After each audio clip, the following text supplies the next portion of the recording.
God, wow, talaga, hindi ko talaga in-expect na abot kami dito.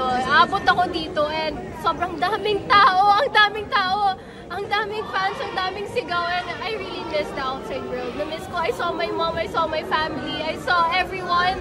Yung handler ko, yung manager ko, sobrang na-miss ko po talaga sila. Kaya overwhelmed pa ako ngayon, hindi ko alam anong sasabihin, pero sobrang grateful ako na umabot ako dito at nandito sila para ipakita yung pagmamahal at supporta nila. Sobrang thankful po ako na naniwala sila sa pangarap namin ni Regret. At they were there for River and I all the way. Grabe tong big night. This is the dream and it still feels like a dream. I'm so happy na we were able to experience this and share this stage with the other duos. We're so happy na we reached this point and we got to see our family, our friends, all the supporters. Until now, sobrang overwhelmed pa rin ako, but I'm just so happy with how everything went.